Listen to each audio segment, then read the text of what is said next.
और साढ़े इलाके की ये सकाफत है जरी चप्पल और चादर मोड पे, ये साड़ी सकाफत है। संभाल करने रहे तो 8-10 साल तक कुछ नहीं होना। उस रेट फिर मटीरियल तो नहीं होना 30, 40, 50, 60 हज़ार तक।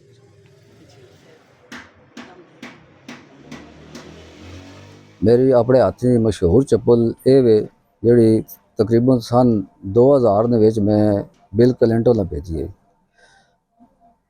और उस ना मेरे को शुक्रिया ना कार्ड ना सबूत मेरे को, और इस सबूत थोड़े सामने में वाइट हाउस ना कार्ड है।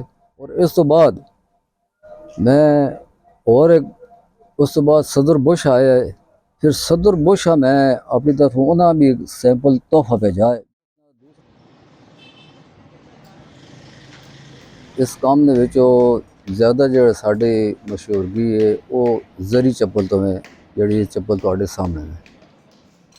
उस चप्पल ने जो मुख्तलिफ किस्म ने इस मटीरियल तिल्ला इस्तेमाल होना है, और उस चीज़ ने उस लेवल ने मुताबिक इसने रेट है।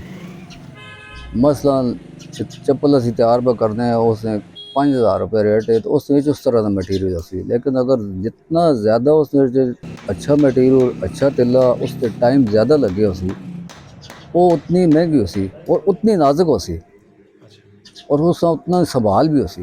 इसे मशीन ना कोई काम भी नहीं, सारा काम साढ़े हाथ ना, तिल्ला भी हाथ नाल कढ़ाई होना, सिलाई भी हाथ नाल कढ़ाई, चमड़ा ने कुटाई प्रेस समझे सारी चीज़। और इस उत्ते लगे भी प्योर चमड़ा है। मसलन ये लाल चमड़ा है बकरी ना चमड़ा फिर असी पक्के आना सुरख रंग, और इसने अंदर जरा एक गाय ने चमड़ा लगा था, तले मझ ने चमड़ा लगा था, उम्र रेशम ना लगा था।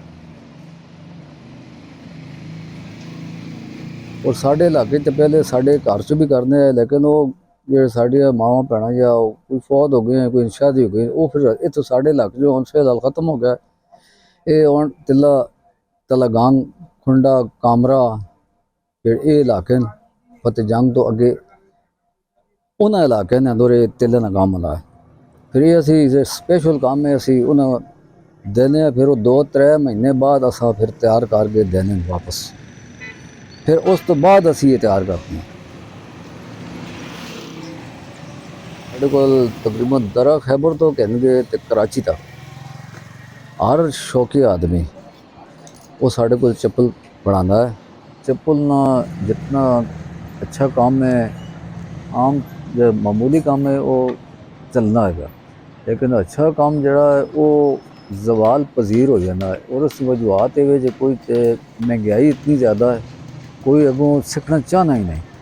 साढ़े आपे पुत और भतीजे कोई भी नहीं सीखना। हुकूमत असी गुजारिश करना है कि ना लोगों नाल जो हाथ काम करने वाले सारे नाल अपना ताउन रखे, ताकि ये जी साढ़े हाथ कारीगरी ये बाहर वजे, और असा उन्हें डर ना पौना जिस पैसे मुलन और गरीब कामयाब हो।